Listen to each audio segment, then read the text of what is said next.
We have a lot to talk about. Everything, everywhere, all at once. I can't express just how well done it is. The more I think about everything, everywhere, all at once, the more I love this movie and how it executes and the themes and plot. It borders this line between foreshadowing and the idea of a Chekhov's gun, Chekhov's arsenal. Everything comes back into play. I think the characters are like so well done. It's like Spy Gear toys from like the early 2000s stuff. Like it could be in a Spy Kids movie. Yeah, I was so like emotionally tapped in and just like I kind of just sat there. Invested. It's not afraid of diving into the deeper, okay, but why? It's really hard to talk about this movie. It's overwhelming. I can't. It's a part of the wrestling. I don't have words. Everything, everywhere, all at once. I can't think of another movie that's genuinely gone this hard. He's got a fork, and now he's a kung fu master. It's just non-stop. Just whack, whack, whack. Most of this takes place in an office building, and you don't even realize it. This really does feel like an office building with that weird stain on the carpet. They use every tool that they have at their disposal. Aspect ratios, filters, tropes, even the title. It's so creative, expansive, all-encompassing. This movie is so tightly built. So I think it very much earns the jokes. It adds, Sets them off very well. Oh my god, if you haven't gone and seen it, go and do it.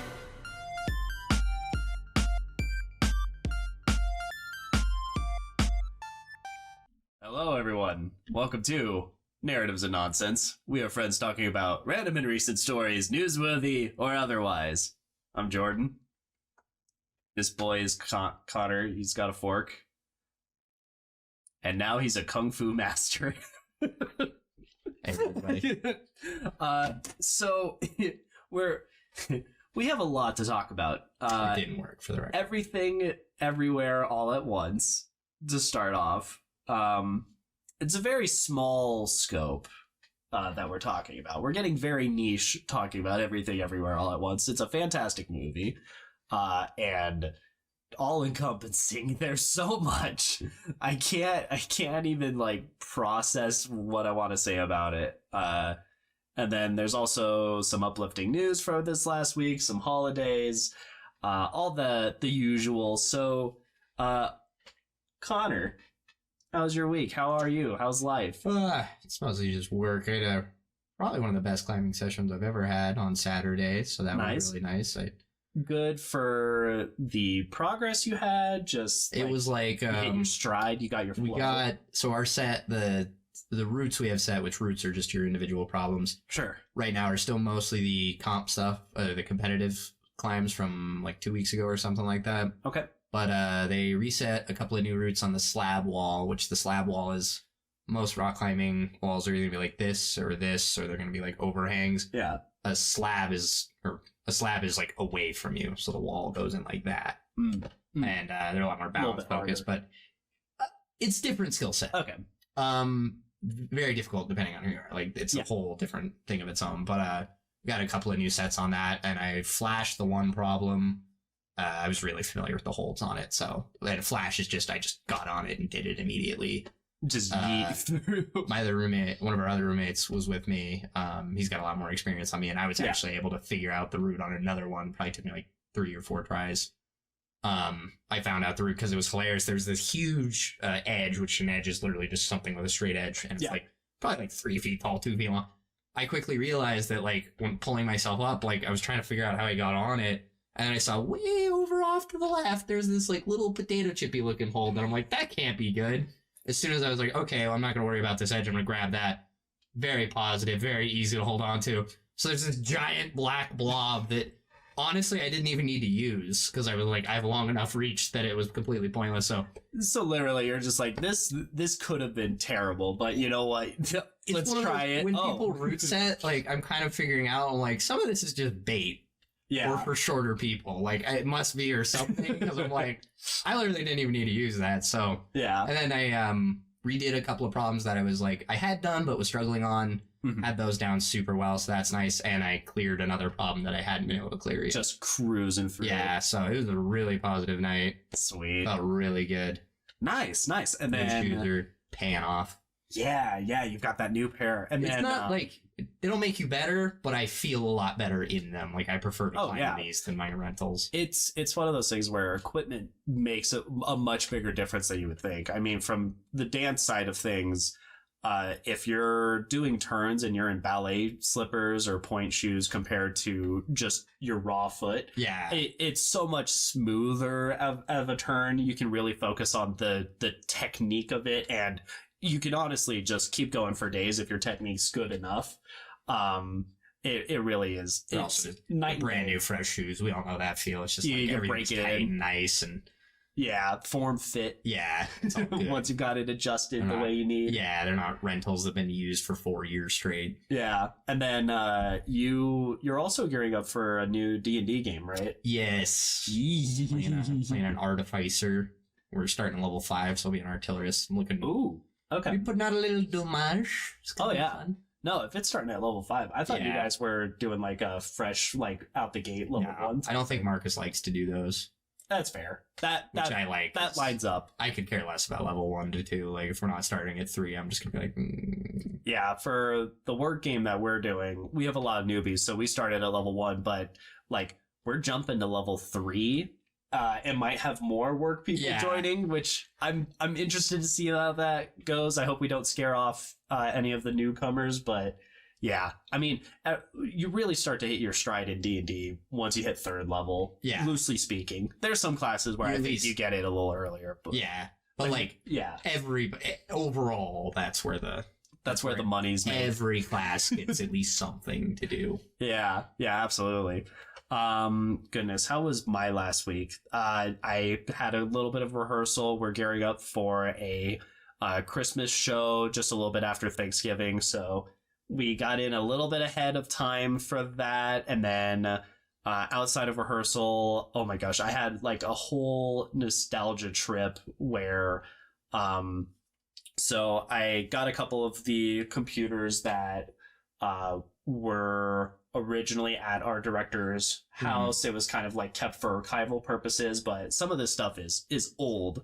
And when I say old, I mean I was going through, the assumption was made that all of the files, all of the hard drives were taken out. I'm like, I don't believe that. I go to take a look and I'm like, yeah, so there's a lot of stuff on here. One of them had files going from like 2007 to 2012 before I was even dancing. Yeah. That kind of thing. I mean, we would have been in middle school at that point. That was like right when we first met, 2007. Yeah. So I was like, interesting. So I text the director like, hey, how do you want these? Do you want me to just take out the hard drive? Do you want me to load it on like a USB or something? So that'll be some kind of an ongoing project that eventually I'll get the information to her, unless, she wants the computers outright, which is a no. They moved to Montana, so it's a big journey to just hold a thing that way, especially assuming if she flies down each time. It does sound like that's kind of the workflow, but boy howdy, I went through some of those files, just going through old pictures and videos, and then I ended up calling one of the other dancers that I was with for just years, and so we were gushing like the entire night about like the goods, the bads, everything. It was so much fun. And then outside of that, work, I mean, you can't escape it. It's been going well. I finally feel like I'm catching up, and we're gearing up for another like shove of busyness, because I mean we're approaching the holidays, and that's just by default it is a busier time. So curious to see how that all plays out. But that's for me. This last week, like in Colorado, has been kind of nice just for weather and whatnot. Yeah. Like it's getting into that cold territory, but I don't think it's gotten too cold. It does sound like coming up that might switch. From when I looked at the forecast, it's between 20 to 40 degrees, depending on the day. Like today's the war mist of this next week, and we record on the Sunday. Well, and like before the sun's up, as soon as it's down, it's like you wouldn't want to. I don't want to go outside. Yeah, jacket, bring it. Yep, absolutely. Do the tie around the waist if you gotta, kind of thing. Yeah, this next week it's going to be really cloudy, and supposedly there will be snow on Thursday. We'll see if it happens earlier or later. Colorado weather, it does what it wants. It's more like, will it stick? Yeah, That's the eternal question. That too, absolutely. Yeah. So, going from that into uplifting news, this last week there was, this whole vote, election, all that jazz, the midterms and whatnots. And one of the things that was on our state specific ballot ended up passing, and it is kind of a cool one. So during the pandemic, it was something where we had kind of a subsidized food situation. And this last ballot kind of pushed it more into this will be a thing going forward. But we have a universal free lunch program for public schools that's now pushed through. This is specifically for public schools. The way that we're kind of expanding that program and paying for it is for residents in the state that earn more than $300,000 a year. They will be able to claim as many deductions for the state tax. That's how we would pay for it. And then as far as who this would benefit, it's estimated that there's about 70,000 kids that aren't able to directly afford school lunches, but they're also not poor enough that they would get subsidized food or free food as a low income earner type of thing. So that's something where a lot of kids would now get food where they otherwise might not be able to. There's also a little bit of a pay bump for the staffing situation, so we can make sure there are people hired for keep maintaining. Yeah, exactly. So I'm very excited and interested to see how that plays out, and ultimately I do think that it in the long term will be a good thing, because if you don't goodness, I remember if I didn't eat one day in school, class doesn't matter, I'm pissed. Going as far into high school and stuff, elementary school I could probably do with less energy in some places, but that's an aside. So that was some good news. Following that, different state, we're going over to Massachusetts.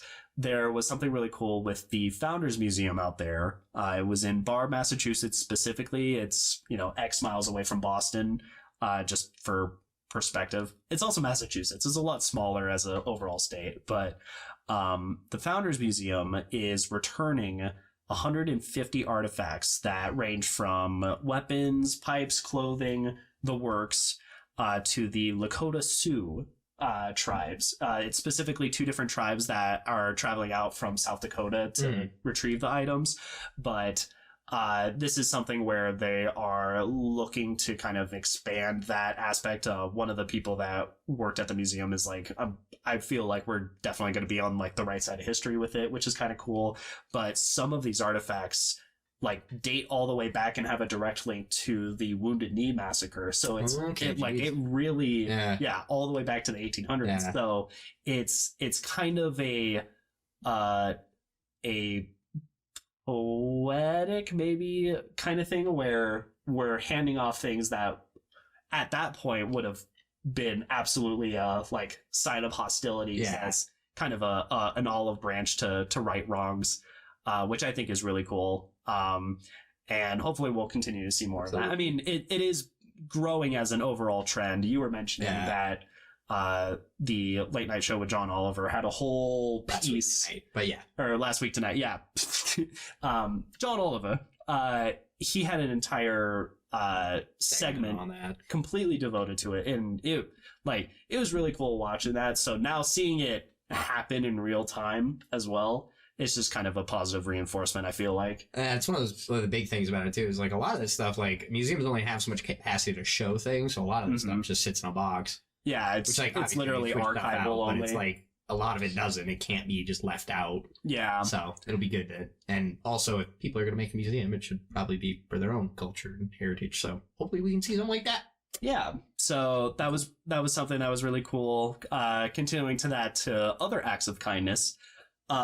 This is probably one of the cooler stories. It's kind of more on the individual, just wholesome people being awesome kind of thing, just very uplifting.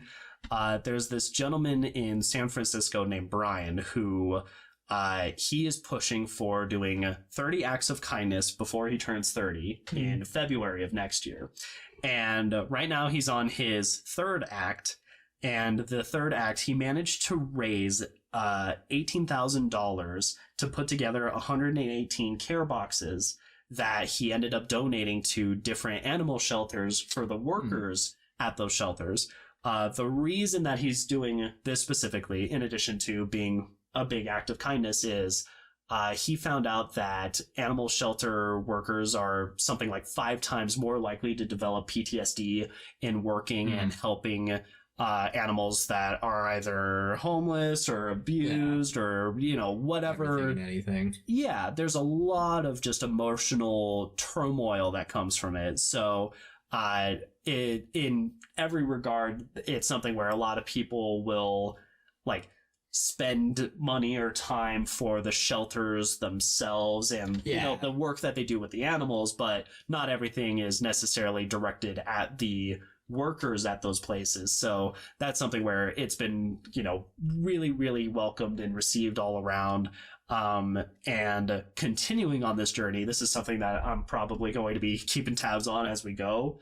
As he continues these acts, the other acts that he's done so far is he ended up giving desserts to firefighters. He ended up putting together school supplies for middle school teachers in Oakland. Jeez, it's a big one. Yeah, so it's this it's kind of this cool, almost pay it forward-esque thing. It's something where when I hit 29, I think that honestly I could start before then, but I think I would absolutely double down and want to try to recreate this in some capacity.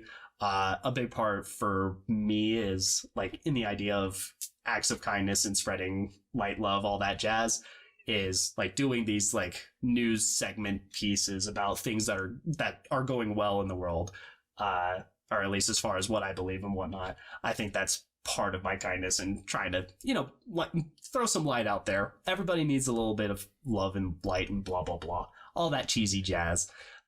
So that was something that was really cool. Another really wholesome story comes from Jeff Bridges. So the dude himself, he's getting a little old, to say the least. He's over 70, and in 2020 he announced that he has been fighting cancer. Specifically, he was diagnosed with lymphoma, and for a while it was something that he really wasn't able to stand all that well. But he was absolutely determined to walk his daughter Haley down the aisle. So he went so far as to working and exercising with a personal trainer. And at one point he had a record of 45 seconds standing. He could go down the hallway with an oxygen tank, that kind of thing. Just pushing it so that at the very least I can walk down the aisle. And when the marriage finally happens, not only did he get the chance to walk her down the aisle, he also got to do the dance with her as well. Oh. So that was really sweet and really cool. Yeah, and then going on the lighter side of that as well, just this last June, it's something where he announced that he is in remission. So hopefully smooth sailing, recovery, all that jazz from here. And unfortunately, I'm taking on a somewhat more dour note. I actually totally spaced to even mention this to you. Apologize, but we did unfortunately lose the voice of Batman, Kevin Conroy, this last week. So that was an unfortunate loss, this battle, but he was able to come out and, showed his true colors and who he was and lived a great life, did a lot of great things. So hopefully, good luck to Jeff. Yeah, and adding to that, I mean, it's something where while we didn't pull up an article regarding Kevin Conroy, gosh, the amount of love and support just across the board, Twitter, YouTube, Facebook, just all across socials, it's great. So going from that into bigger picture scope kind of thing for a second, because, there's always something about caring about our planet and whatnot that we like to dive into. Unless it's sea turtles. Unless it's sea turtles. Or West Virginia. You can't care about something that doesn't exist. I can't hurt it. It's not there. The conspiracies. The truth. Thank you. So, going big picture for a moment, over in India, they have been the fifth largest solar capacity of different countries in the world. They're in the top 5. The top one actually is China, followed by the US, and then it's Japan and Germany. But for India in particular, it's kind of cool seeing the wider trend. They in 2010 were the 21st highest solar capacity. And when I say solar capacity, I mean the ability to use energy from solar panels. So they were the 21st out of all the countries. They have since climbed all the way to 5th place. As of 2018 on, they have been the 5th largest, which I think is just really impressive. It's a differential. Yeah. I mean, that's massive. They're working against some very large economies like the US, Germany, Japan, China. Like they are hard hitters to say the least. And for just this year in particular, and the part that was really cool with it is in their case, they saved, it's estimated that they've saved about $4.2 billion US dollars worth of fuel savings cost, what have you, that otherwise would have been spent on coal. And then adding to the coal aspect, it would have been about 19.4 million tons of coal, which that in itself is a pretty large number, and then would continue, taxing on the environment because it doesn't. You got logistics, you got to transport all that. Yeah, it doesn't burn clean, and because India is such a massive growing thing, they have to churn through those resources a lot faster. And it's something where, with all of the craziness and supply chain nonsense and et cetera, it's something that would have been a lot more strain that right now they're kind of supplementing it really reliably with solar.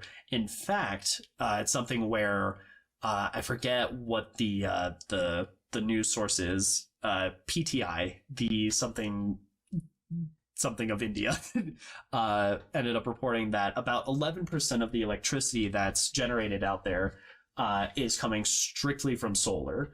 And that starts to get into like the terawatts figures of how much units of electricity you're dealing with. I mean, it really is a significant amount. Plus, to add to that, we're starting to see a lot more just solar push across the board, but over in Asia, it's something where there's, out of the top 10, I think 7 of them are now in Asia. So that's South Korea, like, climbed up there. Thailand is climbing up there. It's really, really cool to see. So very nerdy, like, in-depth stats type stuff. But that was something that was really cool happening in India. And especially given that in terms of like the most recent time span, because it really is first half of 2022. So the January to June, over a tenth of their electricity is specifically from solar. Like, let's go. So that was something that's very broad picture, big picture. And then on a smaller scale, again, going over to Britain, apparently we found an incredibly rare kitten who was out on the streets that we managed to house. There's a very difficult process. I had to switchblade and it knew what was up. Yeah, there you go. So there's a charity welfare organization for housing, homing, providing homes for cats called the Cats Protection group that's out there in Britain.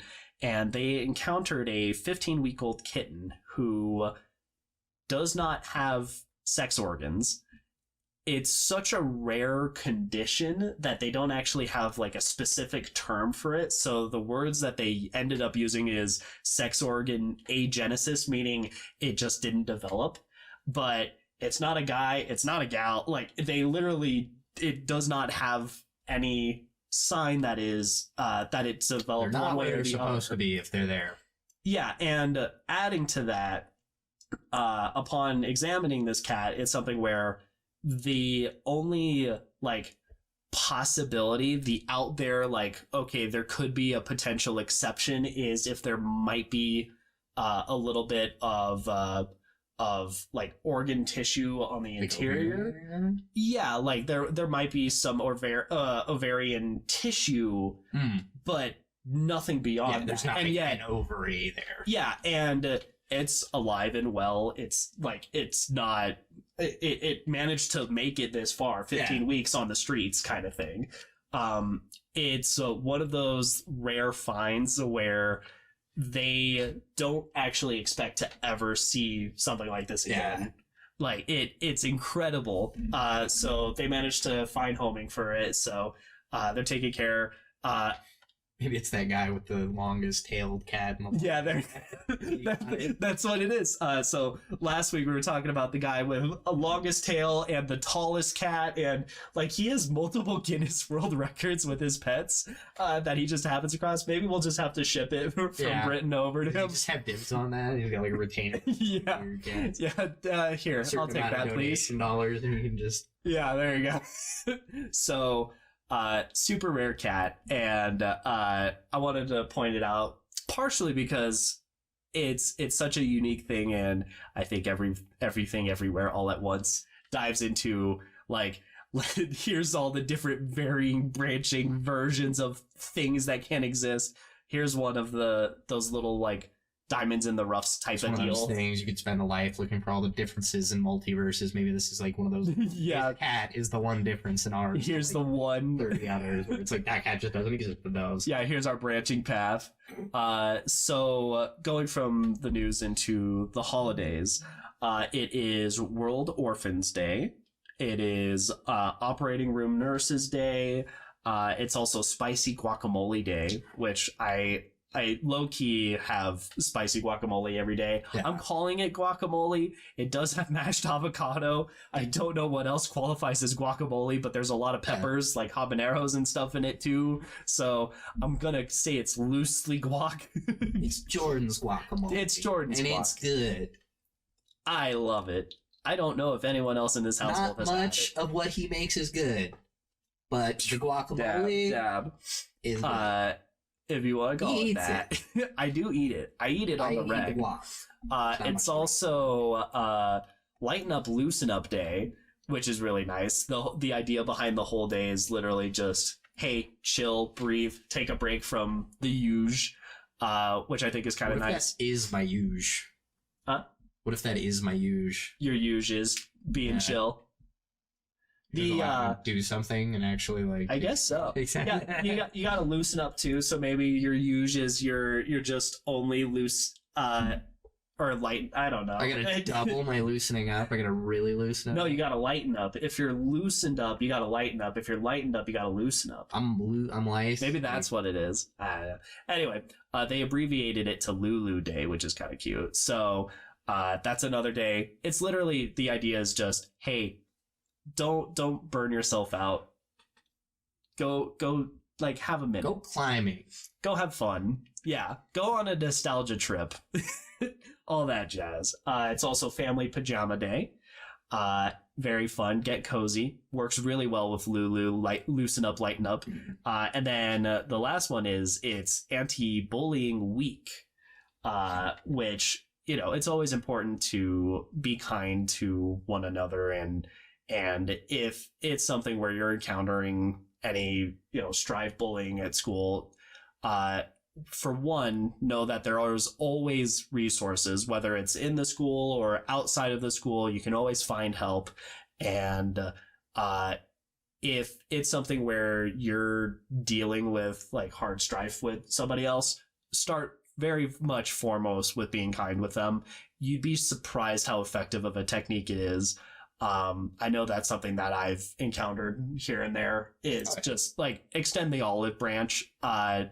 It does make a big difference. And while it might not cure every problem, it sure as hell is a great Band-Aid for the meantime. So, and as always, if somebody is bullying you, it's generally because there is something wrong with them or their life, not you. Yeah, it's usually an outlet for whatever it is that they are going through. That won't stop the bullying, but that's why it's happening, and sometimes that helps. Yeah, helps me a lot to know that. Just acknowledging that other people are always going through something is really helpful. Which does not excuse their actions, of course. And you should talk to somebody if someone's being.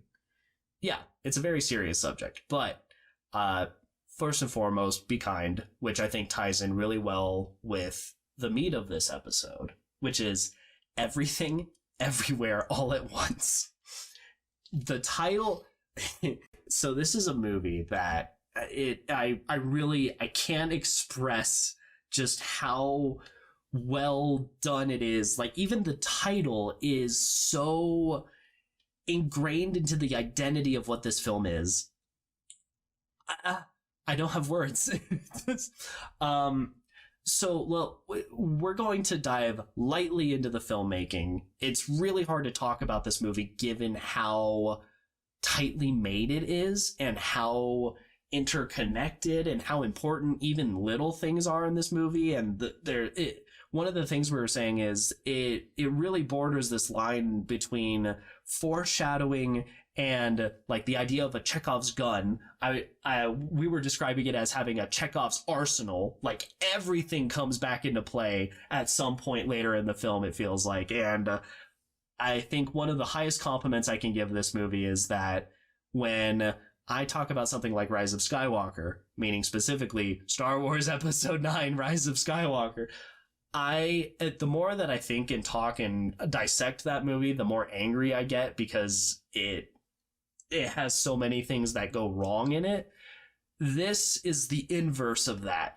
The more I think about Everything Everywhere All at Once, the more I love this movie and how it executes, and the themes and the plot, and it's just nonstop. It really is fantastic. Absolutely go watch it. So, filmmaking wise, they use every tool that they have at their disposal to execute this flawlessly. I mean, the cinematography is just, it's so creative, it's so expansive, all encompassing. I mean, they're playing with like aspect ratios and filters. They start overlapping between genres and genre tropes. I mean, it's overwhelming. And a lot of that overwhelming aspect nature is absolutely intentional. Without going into plot pieces, there's a lot of this movie that is overwhelming for the characters involved, much less you as an audience member. So they convey that feeling almost one for one in the absolute best of ways. There's a lot of like cyclical nature that comes out about it. Again, going back to the foreshadowing, the Chekhov's guns, the editing's insane, the props and costumes are insane. It like, most of this takes place in an office building and you don't even realize it when you're going through. It really is just absolutely incredible. It really is. I can't. Yeah. Filmmaking thoughts and things without. Yeah. I really enjoy this movie as far as just the pure aesthetics of it. Like, I think the characters are like so well done visually as far as their costuming. Every little prop and thing they have, every little item and object that's linked to them is like, so the world feels very like lived in and like well worn. And that's something I really like. It's like, this really does feel like an office building with that weird stain on the carpet or the weird watermark in the ceiling. Yeah, and the objects themselves are very indicative of the respective characters too, because you have things like a fanny pack and googly eyes and so on and so forth. I mean, it really there's so much. Also, sound-wise, there is some awesome scoring done in this, and different diegetic pieces that are picked out that are really central to the plot of the movie itself, which are like kind of fun little references. Yeah, and I would say, going off of the sound and the music, it's something that very well conveys the feeling and motivation and genres of pieces that it's covering in its respective elements, while finding this interesting roller coaster of connectivity with the moments. I think one of the things that this movie does really well is, while it is in its grand scope a very bearing down, overwhelming kind of sensational overload, it takes moments and it has pauses scattered throughout that nail what the ultimate message of this movie is. And I think the fact that they managed to do that and it all works and it makes sense, I can't think of another movie that's genuinely gone this hard. I think from a filmmaking aspect, for me, I compared it a lot with Into the Spider-Verse, where there's so much craft that went in. But I think while I absolutely love Into the Spider-Verse, I think that this is a movie that is a lot more of a universal experience between people of any age range, like wherever background you came from. It tackles very similar subject matters that I think is a very universally understood concept of like finding your way amid all this noise. I will say, like, I think it definitely has something to say on the American Asian experience. And if you're someone who's gone through that, I do think there will be some very palpable things more closely knit to you. That I think would be interesting. I don't know enough about. I'm a white guy, so we're throwing it out there. If you notice anything or have anything specific to that, it'd be really interesting to hear about. Yeah, it absolutely, like, let us know if it resonates as strongly, and if not, resonates even more so for you guys. And I think for me, if there's one critique that I could find about this movie, it's when you touch on the topic of a multiverse, it just opens the door of all these other plot things. I think that you absolutely can justify it in the way that it's described and built in this world. Like, it can close that loop, but it could still be there, where it's like, all right, there's infinite multiverses. This person could absolutely be just a jerk and only a jerk. And this universe where you can't interact with it because of X thing. Like, at that point, that it's such a nitpicky thing, but this has a way of keeping the multiverses more interconnected that I think works well. The other thing that I would critique is, and again, I am hunting critiques down, is I feel like for me, some of the humor didn't land. But that's not to say that it's unfunny. There's a lot of funny moments in this movie, and the moments that don't land still very much matter in the grander scope of the plot, where it's like, just because it's kind of like absurdist or gross out or whatever you want to phrase it, kind of joking, it still is integral to what the plot is conveying. Like, that's something that could very easily have just been a runaway gag and it's never brought up again. But this movie is so tightly built. So, like, I think it very much earns the jokes. It sets them up very well. Oh my gosh. And I will say, I personally, like, I'd seen some like basic reviews of this. I saw a lot about people laughing and crying a lot. I was so like emotionally tapped in and just like, I kind of just sat there. Invested. Just in the movie. Like, I understood these were funny things. I understood these were sad things, but it was just, there was so much happening at once that it was like, it really was just me sitting there agape. Everywhere. All at once. No, holy crap. Absolutely watch this movie. I think that this may be my favorite movie that we've covered up to date so far. Maybe the next best I can think of is like Princess Mononoke. I really enjoyed as well. And there's a lot of craftsmanship that went into that. But I think on a like scale aspect, I mean, this blows it out of the water. Granted, this is a much more modern film and they have a lot of things to work with and they just utilize it to no end. It's insane. Wow.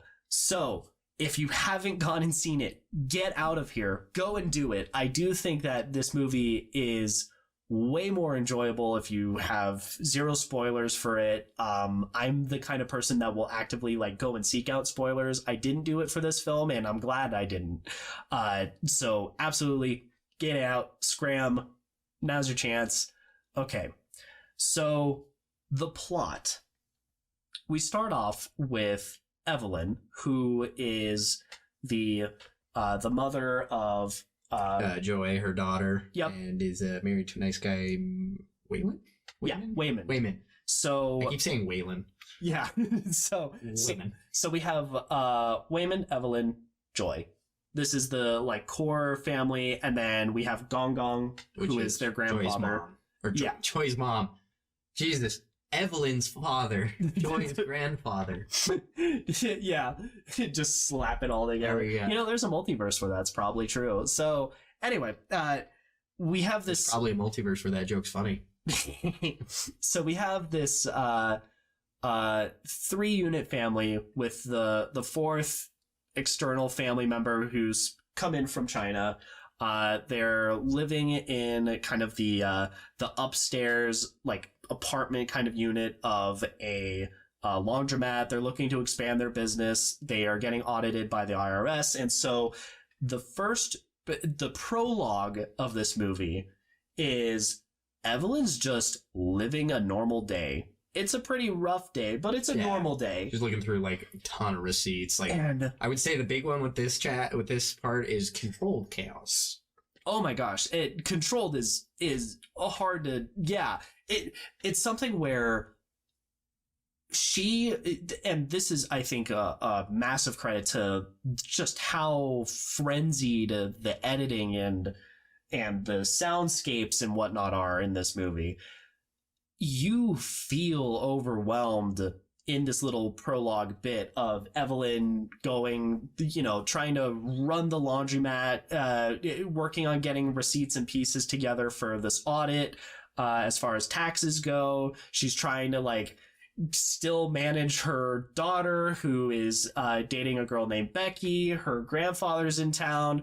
Her husband who is just very chaotic nice, just very goofy, puts googly eyes on things. She's like, hey, you need to stop putting googly eyes everywhere.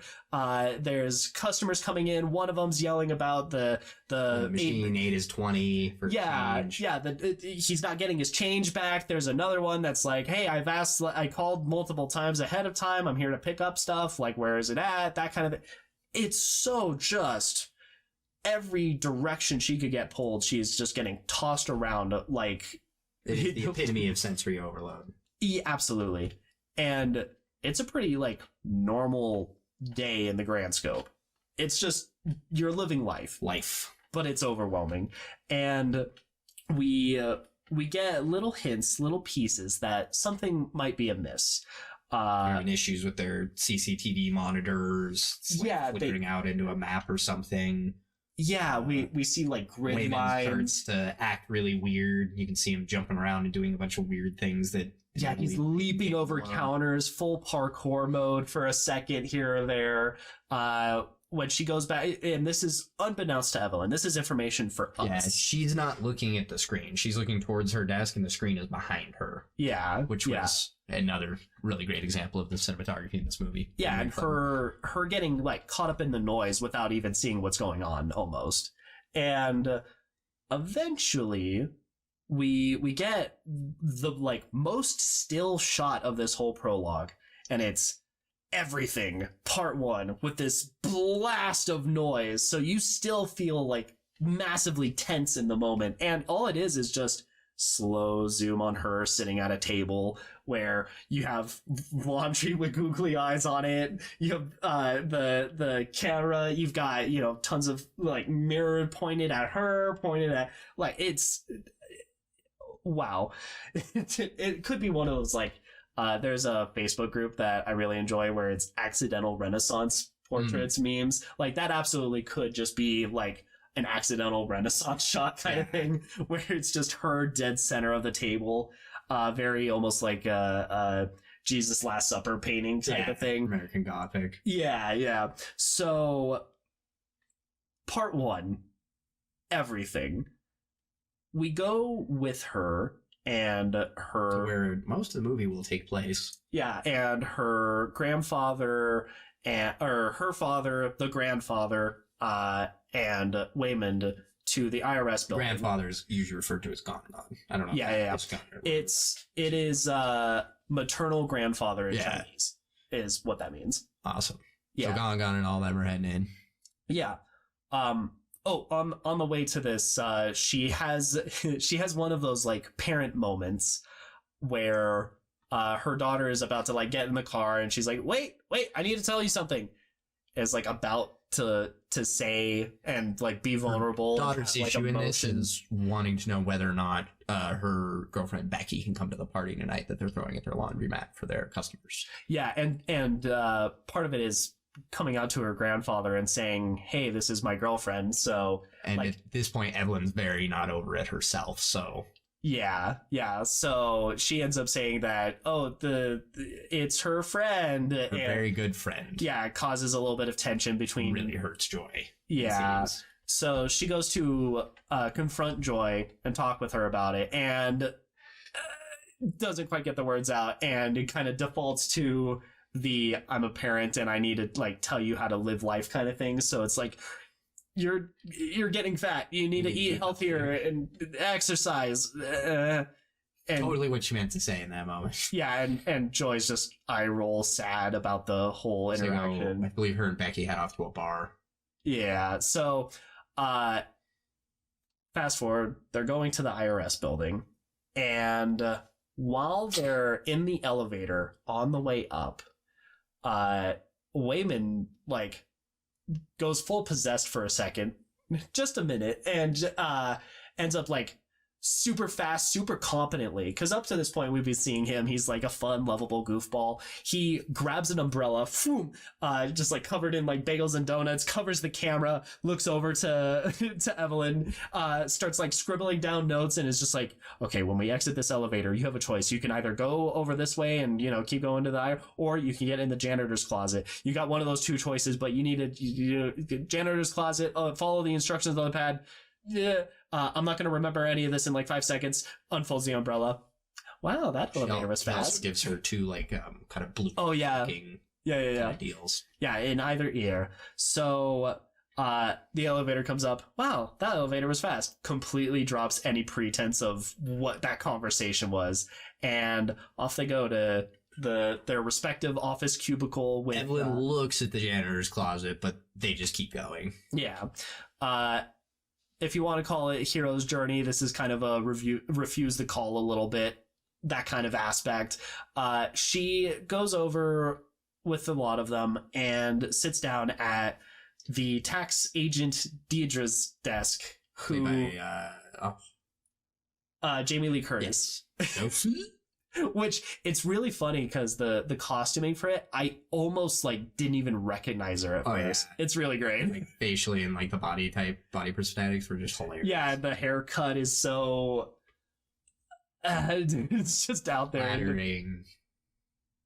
So they're having this back and forth conversation. The tax agent Deidre is actively like, "Dude, not everything is a business expense. How do we even sort all this it's stuff?" interesting because there's a moment with Wayman here. He has a line with Deidre where she's trying to write off things like a karaoke machine and like all this other stuff. Yeah. And she's claiming to be like a teacher and a singer and all these other things, which she's never really filled in. And Wayman has this line where he says, "Well, my wife confuses hobbies for businesses sometimes," and that seems to really hurt Evelyn in a similar way of when Evelyn was introducing Becky to Gongon as just a good friend, seeing her joy, which I thought was really interesting. So she gets a little bit lost in the sauce of what the hell just happened in the elevator. She pulls out the scribbled instructions and sees the note, like, "Go to the janitor's closet." Well, she didn't think of it. So she imagines it.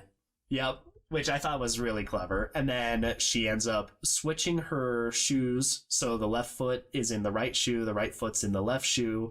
And she, as instructed, boop, pushes the button and... don't forget to breathe. Yeah, don't forget to breathe. Boom. Yeets herself through the multiverse. And it's shot really cool. And she finds herself in a different Evelyn's body with a different Waymond who is super serious, going through all of this. They're now in the janitor's closet. Yeah, going through this massive exposition dump about how there is the Jobu Tapaki, who is this cross-universal monster demon that's coming Being of chaos. yeah, pure unadulterated. It's gonna break the world and it's coming for you. This Wayman is specifically from what at least he calls the Alphaverse. Yes. We don't really get any explanation as to why that's the Alphaverse, other than they're maybe the ones that figured out how this whole jumping around thing works. Yeah, they feel like they're the first ones to have crossed universes, so they call themselves the Alpha because they did it. No one else did, or that they know. Things are not going well in the Alphaverse. Yeah. We later end up seeing that Waymond has like this full machine hookup get up happening, and they're in like a shop crafted together workshop of a van. It's actually their laundry pickup van they use for their business. Yeah, it's the same van. Everything is connected so well. It's a lot like if you've ever seen the Inception. They have the scene where they're all being incepted while they're in the van in the dream. Yeah, it's a little bit that kind of setup. Yeah, so it's really, really cool. And it's very like pieced together kind of tech. Like it almost, I would say, with a different prop budget, they very much would have like a strainer on top of the head with light bulbs screwed. Waymond's getup looks like Spy Gear toys from like the early 2000s stuff. Like it could be in a Spy Kids movie. Yeah, it's very fun. So he goes through like, hey, you're gonna get hunted down, and both Deidre and Alpha Waymond are having this conversation with Evelyn about how this is the most important conversation today, because she like that in your life, because like she can jump to different universes, but like she's still present in the other, so she can still kind of, it's hard for her to like focus at this point because she's just started. Quite literally split attention, and one of the greater ways that they like present this is there's like a cracked glass effect where you get to see one universe over here and one universe over there, and they they just keep talking to each other about how important the stakes are and whatnot of this conversation is, and she's trying so hard to balance the two of them. Eventually, janitor closet version of Evelyn ends up getting murked because a like demonic possessed Deidre ends up bashing her head in, and she's got like a circle scrawled on attached to her forehead, and just bam, she screams, she freaks out in the IRS tax building where they're just talking about the just tax deductions, her business deductions. So at that point, Deidre's like, all right, look, I don't know what's going on with you guys, I don't know what, but you're trying. We still have some time to like sort this out. Come back at like 6. By 6 o'clock tonight. I'll still be here. Bring whatever. Have it sorted. Yeah, this is your final straw. Shit. Yeah. So at this point, other universe Waymond is like, you'll know the time to fight. He gives her that warning, and they start making their way back to the elevator. Yeah. And normal Waymond like gives her a side eye at one point, or not a side, like gives her a look, and she takes this as the signal that, oh, it's time to jump into action. Deidre like runs up because they had forgotten like a small car. Yeah. And she just turns around and whack, knocks her down to the ground, just like full on, probably broke her nose kind of thing. She's like, oh my gosh, you have no idea what you've done. You've assaulted a government. Calls up security. Yeah, security starts showing up, and she goes to Waymond, is just like, you told me to look for the signal. And he's like, what are you talking about? I don't know what's going on. Gets swapped out. Yeah, security's there, and then Alpha Waymond gets back in. Yeah, hops in. It's the two of them, and then Grandpa in the wheelchair, like pushed up against the like little handrail at the center of the office building kind of thing. And everyone's like, hands behind your heads, don't reach, don't do anything. He goes for his fanny pack, grabs a thing of chapstick, just and uncomfortably far, and just eats it. And they're like, what is going on? He ends up pushing a button and just whoop, ends up unclipping his fanny pack and goes full kung fu. Just whack, whack, whack. It's an amazing fight scene. Very well shot, choreographed. It's so cool. It brutal. Some of the editing for this and the camera work and whatnot, it honestly reminds me of the fight scene in the first Kingsman in the church. Yep. It reminds me of that. It's that tight. It's so good.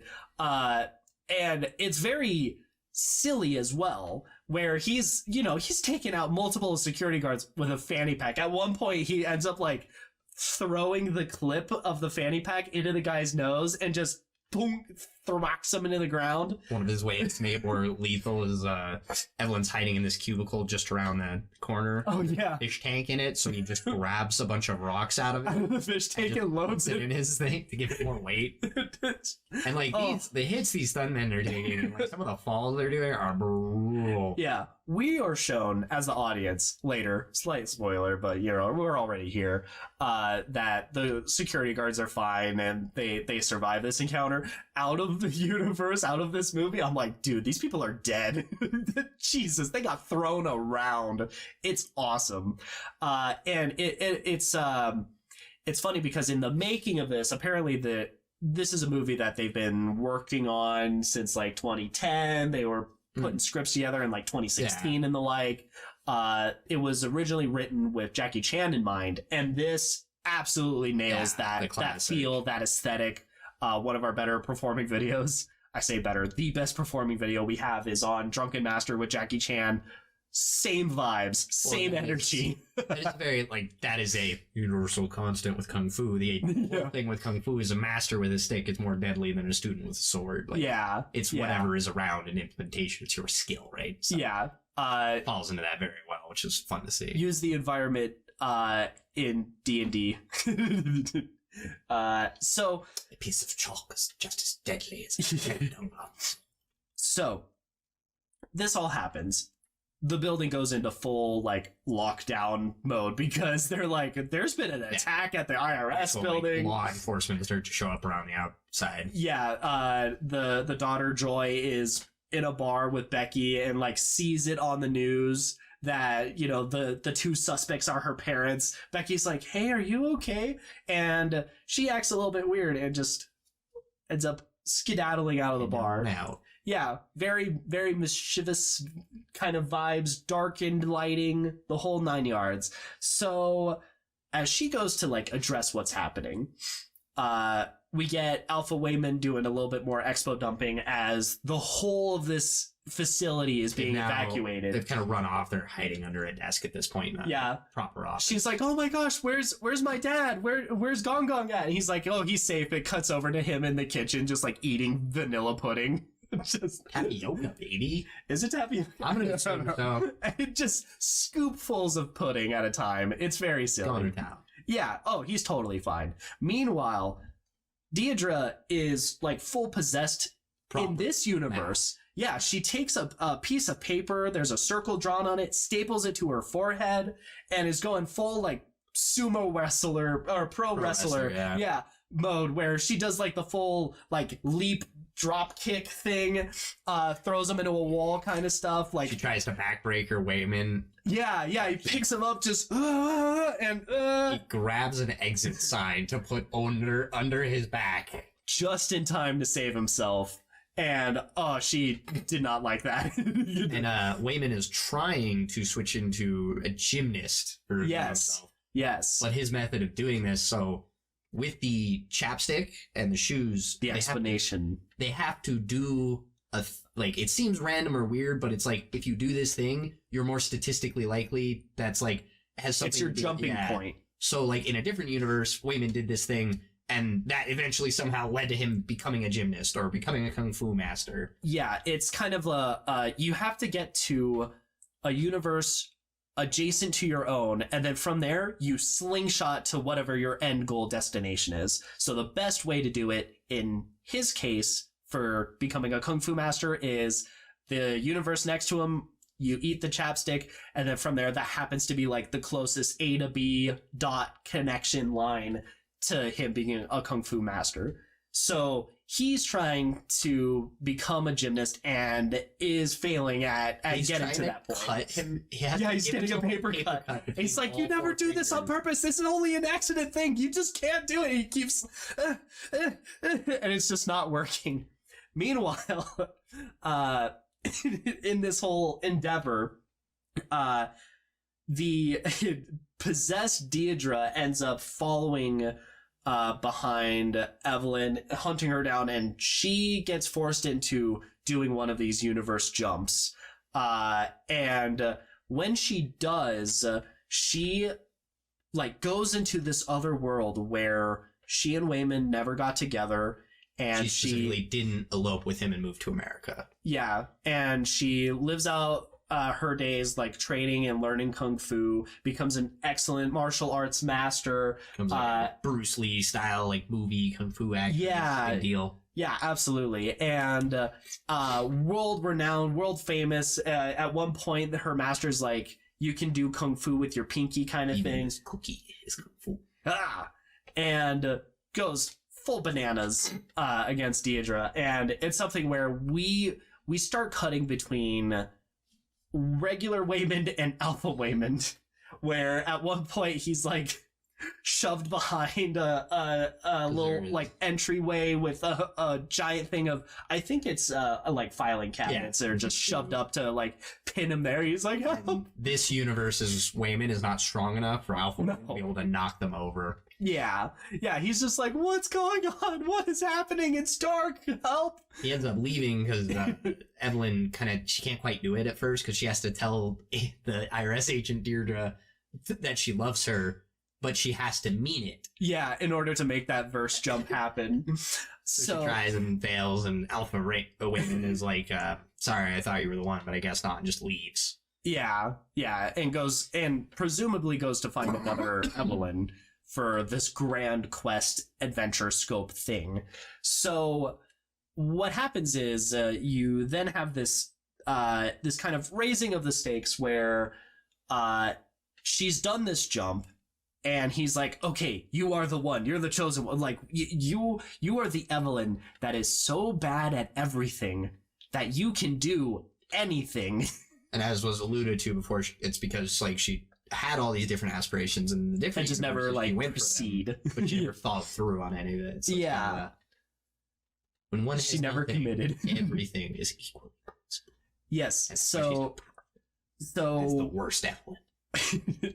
So from there, it's explained that Jobu Tapaki is crossing these universes and just leaving death and destruction in their wake. Eventually, as they're going through this whole escape scenario, they end up in a hallway where Joy has just appeared, and she's got like a full like she's like presentation Elvis Presley impersonator, like clothing wise, but like it's a whole thing. The security guards are like, "What are you doing? Get out of here!" Like they're like in the process of cuffing Evelyn and Wayman and whatnot, and taking them like securely out of the building. And at this point, it's revealed to us that Joy is Jobu Tapaki, because she ends up like grabbing one of the guns and like smokes it as if it's hookah, and then like has them explode into confetti, like full on just zany crazy. Her face like goes to the back of her head at one point. Just it's super cool.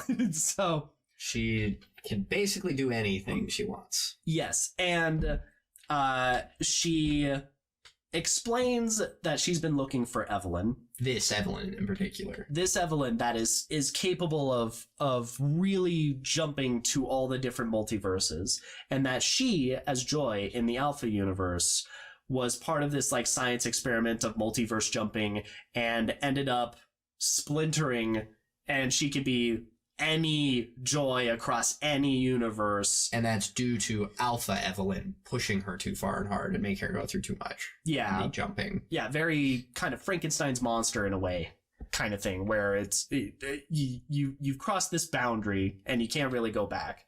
So at this point, Joy like does the little prank. Oh, yeah, the all right, look into the You wanna hand. see a Here, thing? we'll move it so the camera Okay. can see it. Yeah, the oh look, ha ha ha.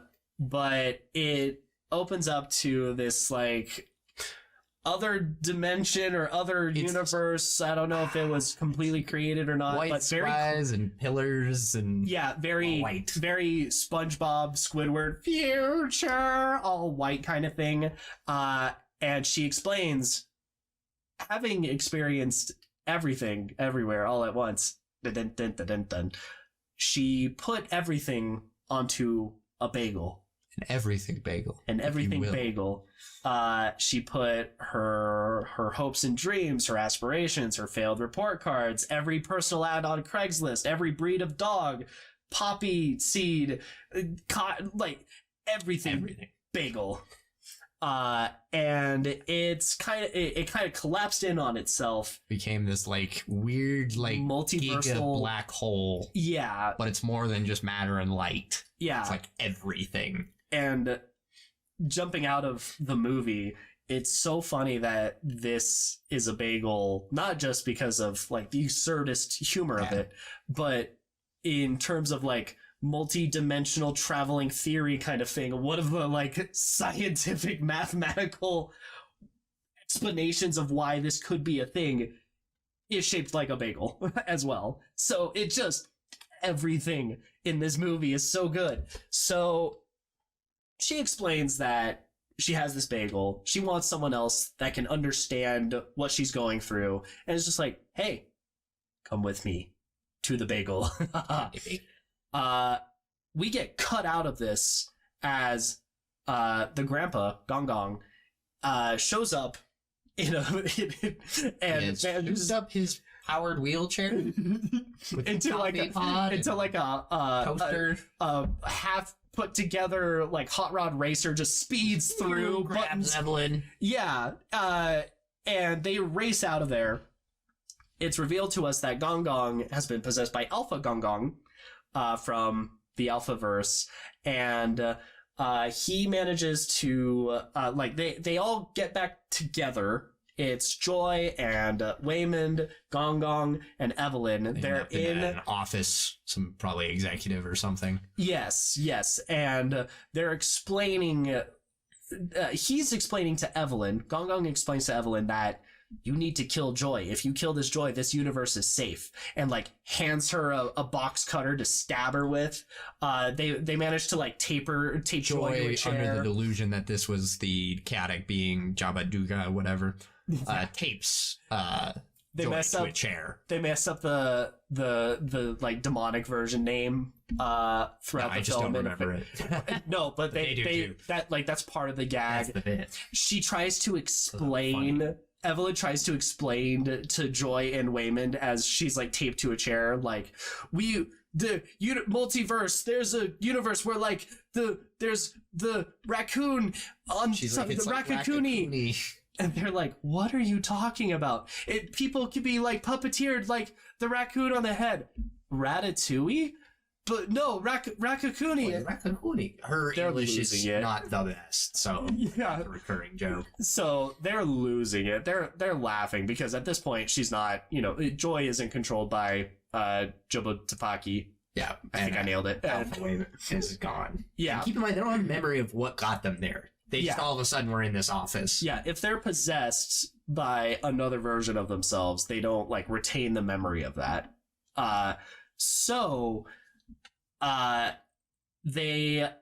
Evelyn can't go through with it. She can't kill Joy, so she cuts her out of the tape. It's very tense seeing her coming up because she kind of stalks up like maybe she would, but then she the tape.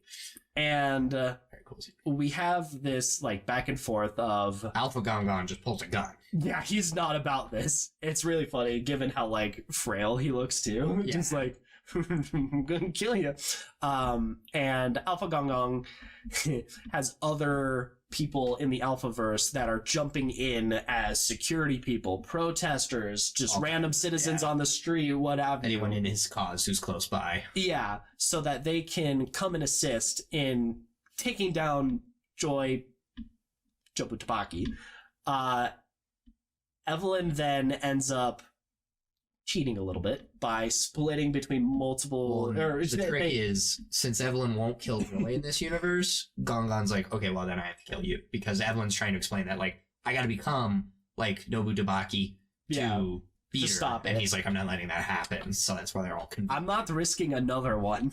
Yeah. But then, as we were saying, they end up in she uses her power to find out that there is a like weird sex dungeon, Like a BDSM closet. secretly hidden behind this guy's desk. Yeah, what's really funny, like, not only is it that, it definitely is also just, like, storage of some kind, too. Because there's definitely shelves with, like office paperwork on there, too. Yeah. It's very goofy, like, Well, hidden closet in the corner. They also, like, Deirdre on her desk has these awards for best auditor, which look a lot like a certain device used for certain people's private times.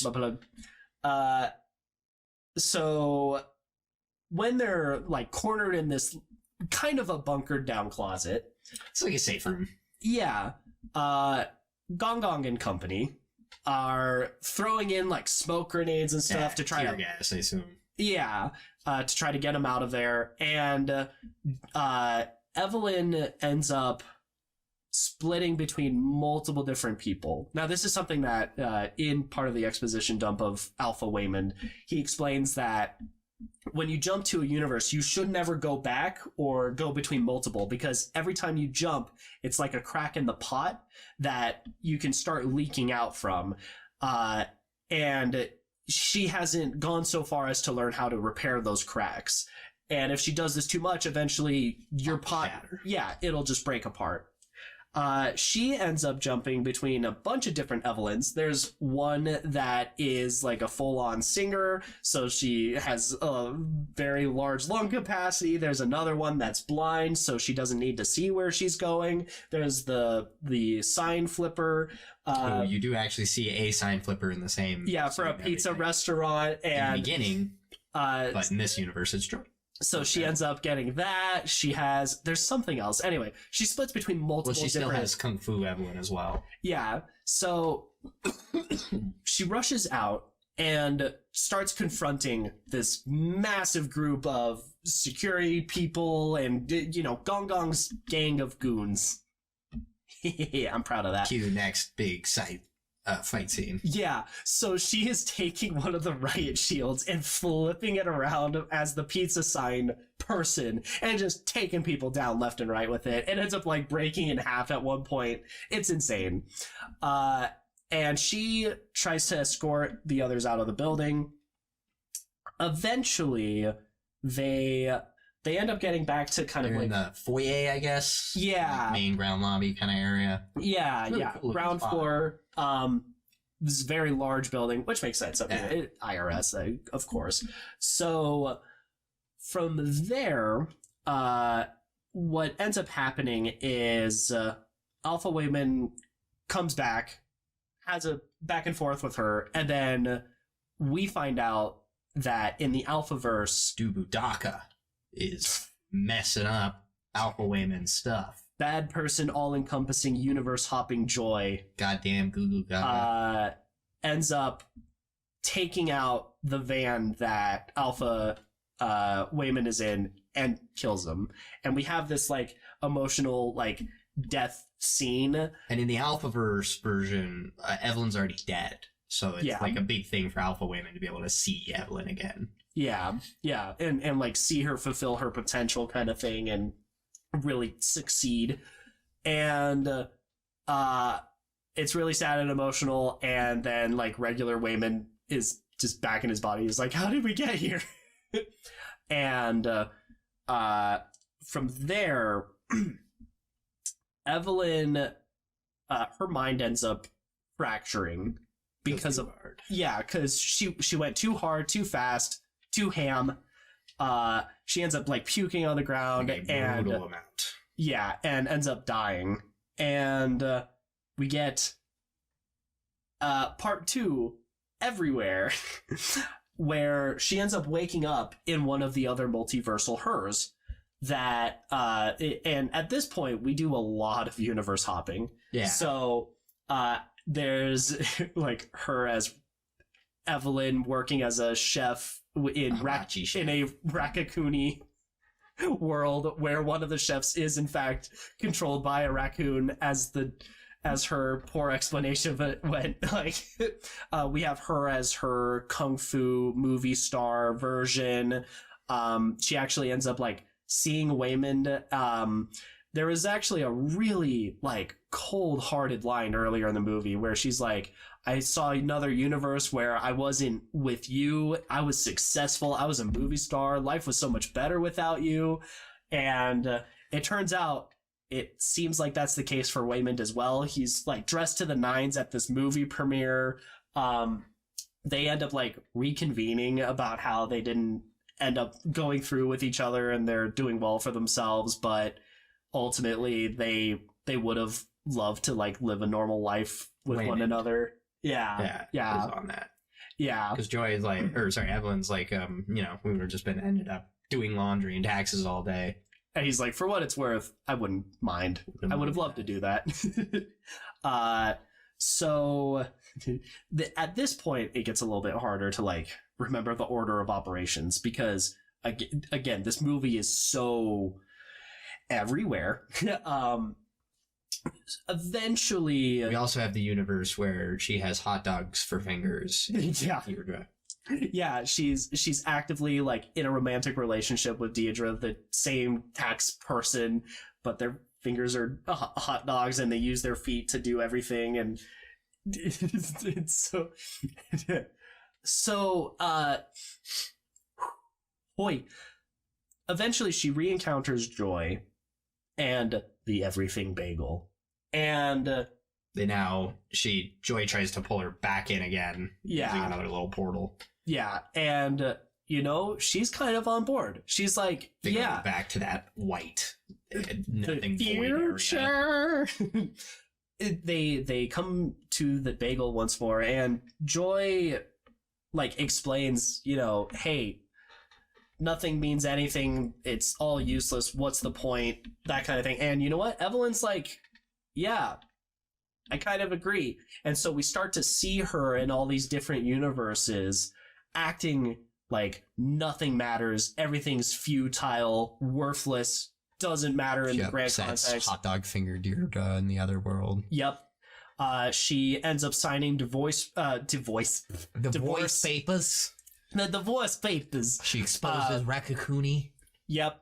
Just full on in front of everyone at the restaurant. Everyone's like, oh my gosh, it's a raccoon. Taken away by animal control. The puppet, like, for the raccoon is so... I was definitely a raccoon. It's so funny, cheesy. I love it. It's amazing.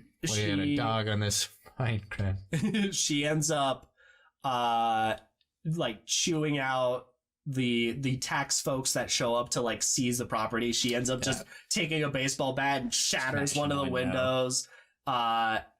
I mean, it's a downward spiral in all of these different universes. She signed the divorce papers that Waymond was going to serve her. Yeah, the divorce papers. I don't know why I went... What's even worse, I went, like, Italian New York stereotype while talking about, like, a Boston-ish accent. There's a multiverse where that's a thing. Anyway, so... She's going down the dark side. She's in the rabbit hole. She's embracing the nihilism and death of the bagel. But then, in all the universes, Waymond starts fixing things. So he has a word with Deirdre and the tax folks that are coming to seize the laundromat. He, as like famous, successful businessman Waymond, talking to movie star Evelyn, says like, I'm more than happy to be with you, like the whole way through, kind of thing.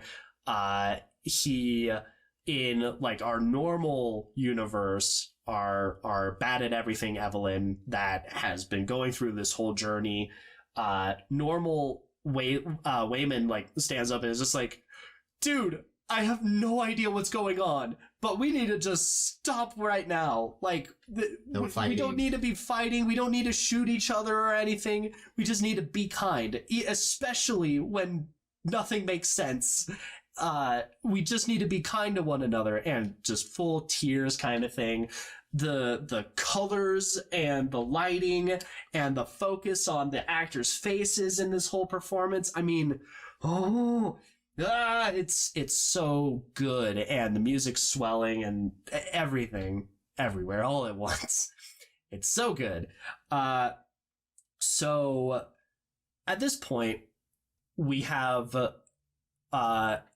this nice dialogue where, or this great line where Waymond says, "Hey, you know, you're a fighter. You've been fighting. You see yourself as a fighter." Yeah.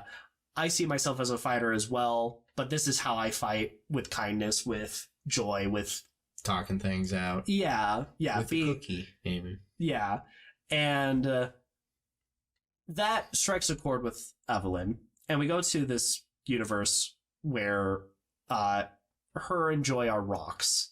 Life was not able to be sustained in this universe. So they're just rocks. They can't move. Technically, they shouldn't be able to talk, which I think they acknowledge. Communicate. Yeah, I think they acknowledge it in the subtitles as it's popping up.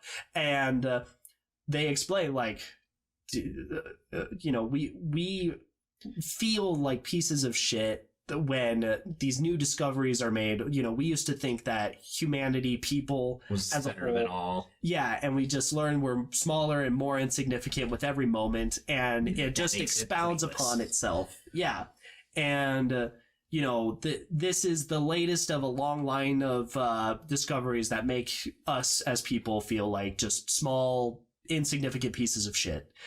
And then Evelyn ends up like, well, we go back to the normal, the bad at everything universe with Evelyn, and Joy is going for the bagel, and Evelyn's out to stop it. So in this one and multiple others, she's like making that concerted effort to stop her, whether it's a conversation in the parking lot outside the laundromat, whether it's going through the IRS like stairs building with all of these converted cultist members for the bagel. Fighting people, like fixing their problems. She marries two people. She practically she fights them literally with kindness. You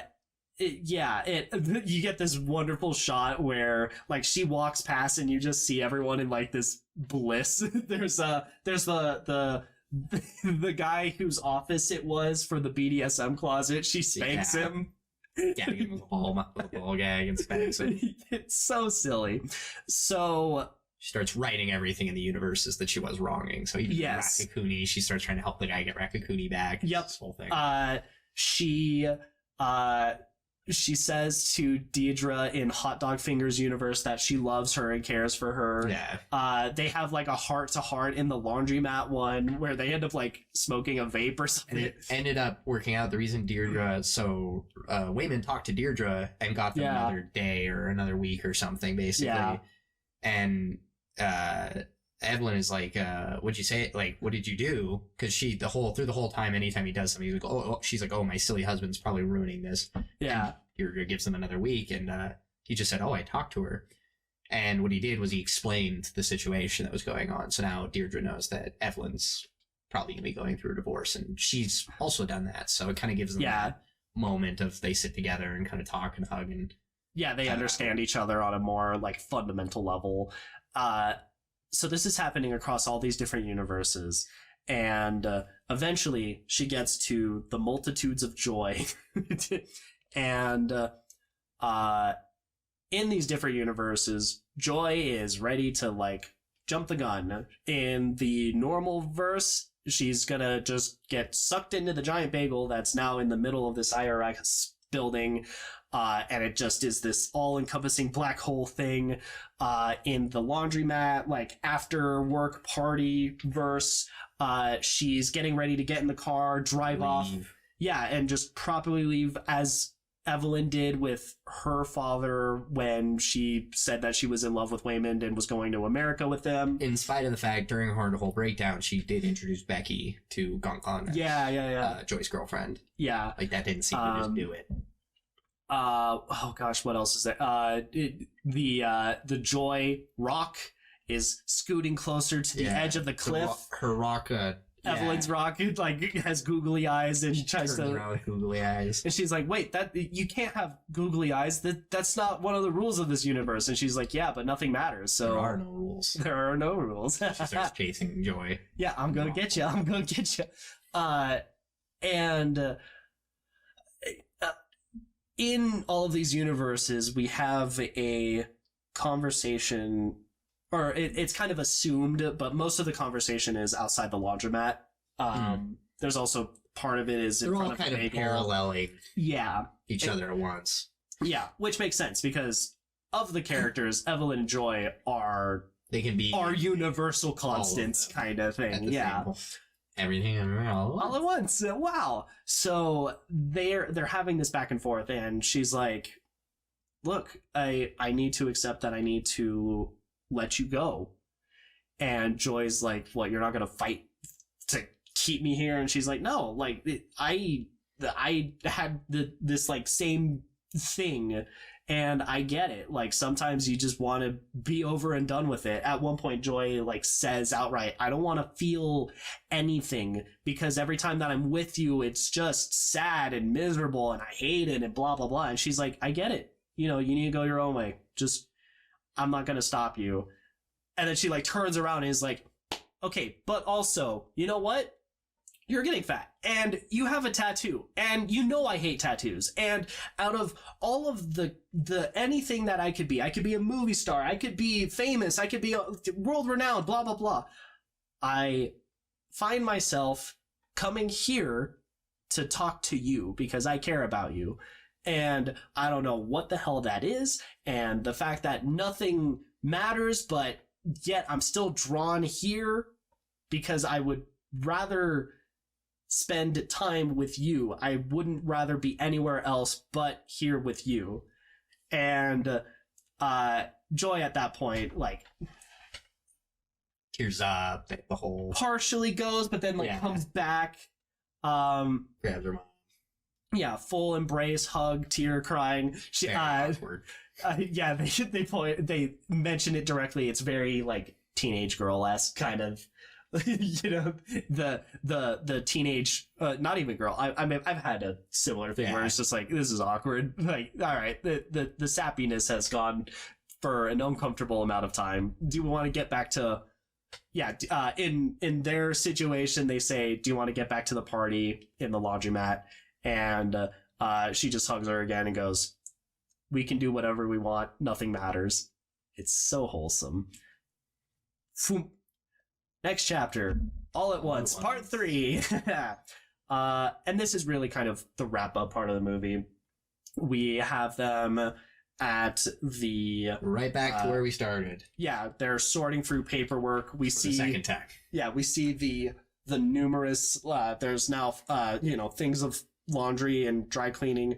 There are now 4 of them with googly eyes for, like, the 4 members of the family, which is nice and cute. They end up going to the IRS building.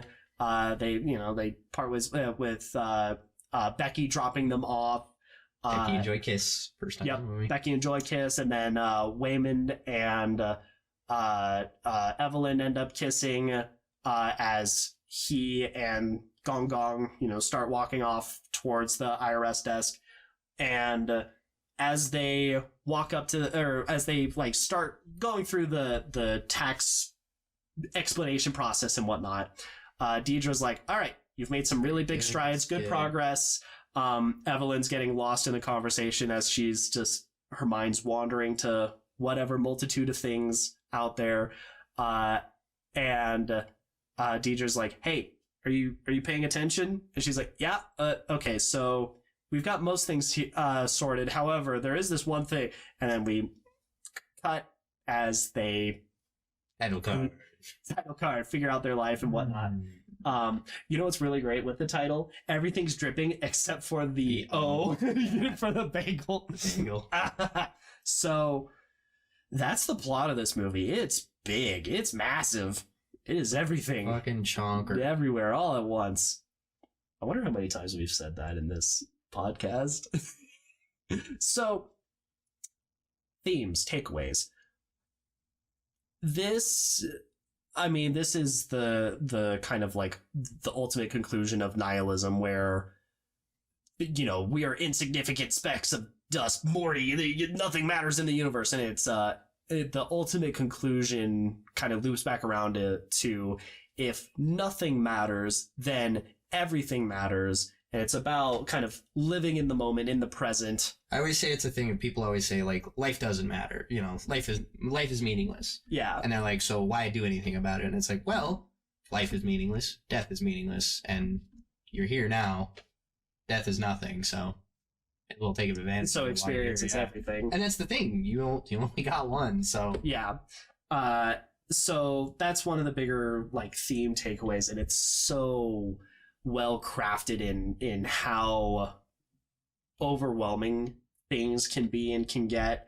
It really struck a chord with me because, goodness, for such a long time, like high school into college into post-college stuff, just trying to figure out what the heck I'm gonna do in my life.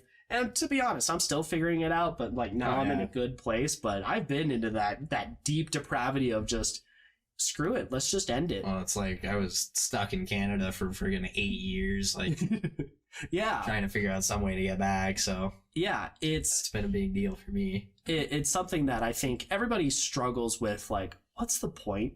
And why keep fighting? And honestly, it's very refreshing to see that tackled really well, and to have a movie that's so confident in its own theme that I was saying that a lesser movie might have had Evelyn save Joy as like a hero. Complex. Yeah, like full on just rescues her from herself kind of thing.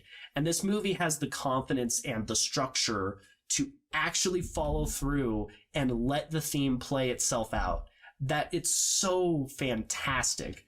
Likewise, even if it's something where maybe you might not have had like the intrusive existentialism of you know, what's the point of everything, you can still very much relate to the idea of, hey, ultimately, no matter what happens, we all need to be kind to one another, which is Wayman's kind of like secondary theme. When you don't understand what's going on and everything's you have to be empathetic, sympathetic, be kind, reach out. Even this cookie can be yeah. And in that sense, like it's something where I have not watched a lot of kung fu movies. I did, however, do karate for, this would have been before I was in middle school with ya.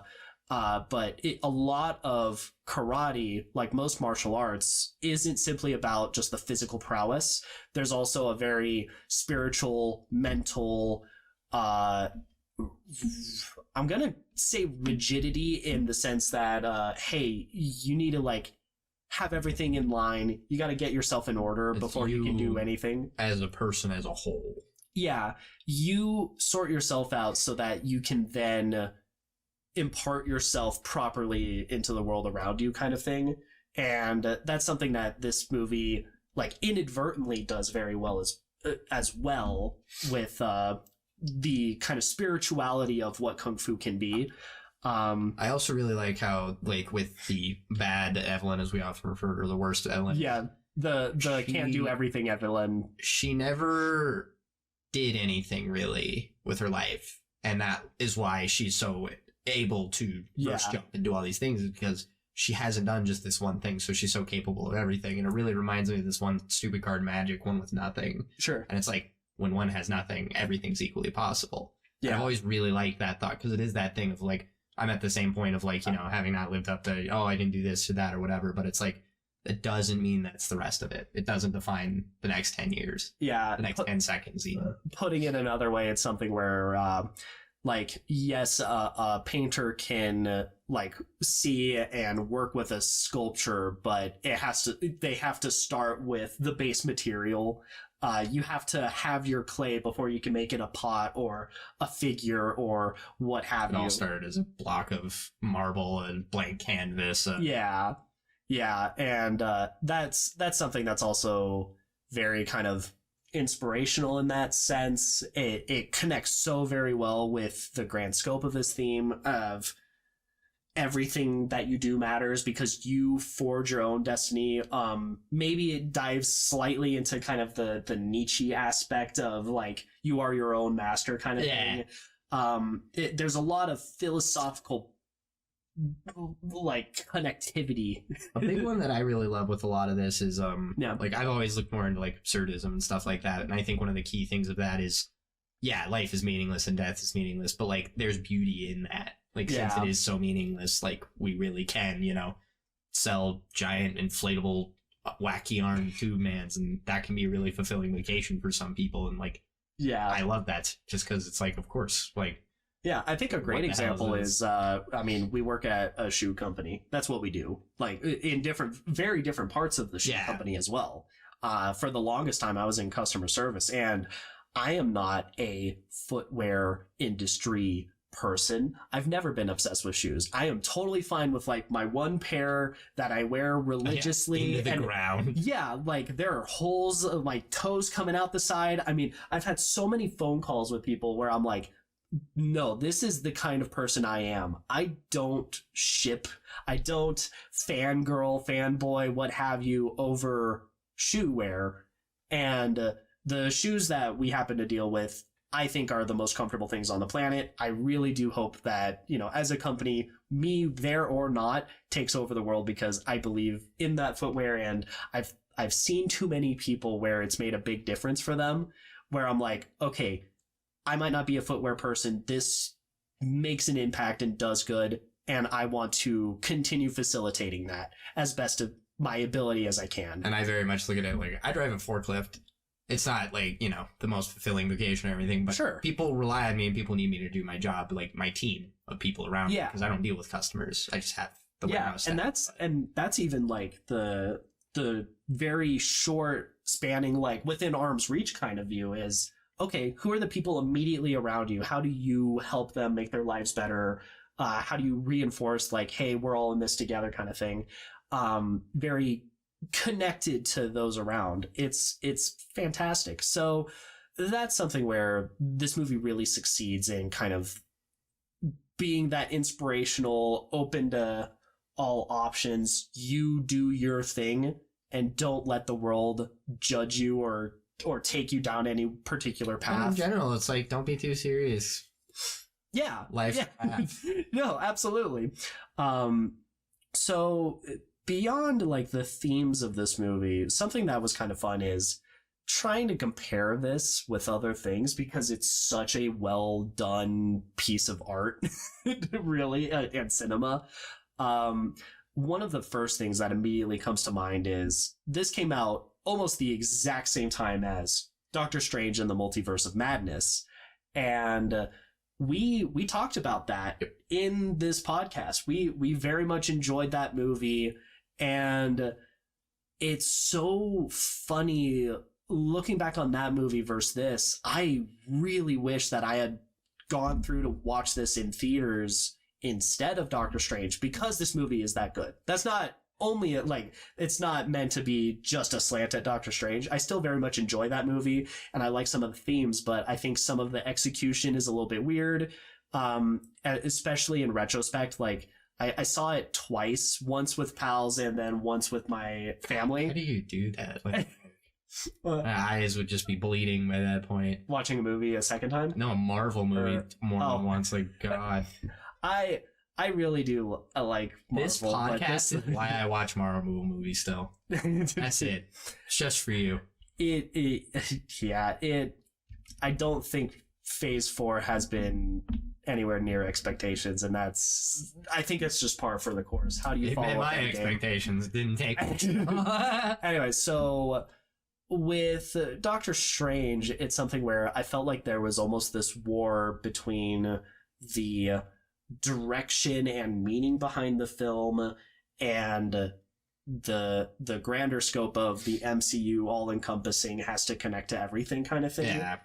And it feels like this movie built on itself and like nothing cinematic like trope is really what it's working with. Like just pop culture existence, like the kind of Elvis Presley or wrestling moves and kung fu and so on and so forth. A reference story of a girl. Ratatouille. Like, Ratatouille. Like it's something where this movie, Everything Everywhere All at Once, manages to do a better job of showing how varied the multiverse idea can be, that I think Doctor Strange almost tries to get there, like, hey, you gotta like be nice and do your thing, but doesn't quite manage to strike that same chord. Like I enjoyed Doctor Strange. I wouldn't rave about Doctor Strange. I would say certain people will like it a lot better than others. I love the Sam Raimi weirdness, cheesiness of it, and that's what I really embrace about it.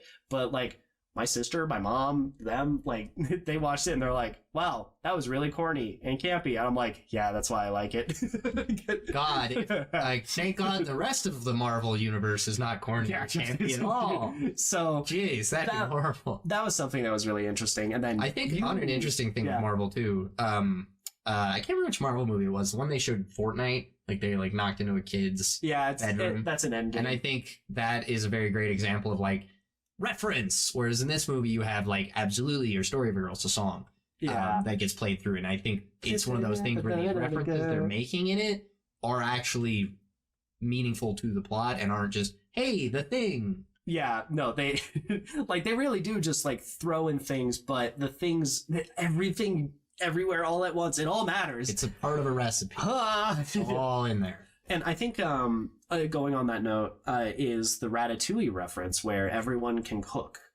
Anyone is capable of whatever they want. Like, what a perfect representation or like parallel theme running at the same rate or what have you. Like, same idea, different remix kind of thing. It's fascinating just how in tune with what it needs and wants to be this movie is. Another movie that you mentioned that this is similar in some ways is The Matrix, and I absolutely see it with especially with the very beginning, with everything. Part one of this chapter is and being able to link yourself up and program in like kung fu and things like that. And the red pill, blue pill. And a lot of this is kind of hero's journey, call to action, rejection of the call. But they do take very like Matrix is more like the realizing identity in self and like what that means and understanding that you can overcome your own environment. Whereas this is more towards the like nihilistic thing. This is maybe a little bit more philosophical in the yourself spiritual sense, where I think that movie is more philosophical in the power that is humanity and overcoming whatever comes in our way, almost. We have very different takes on The Matrix, but that's what's beautiful about it. It's been a long time, but yeah. You're not wrong.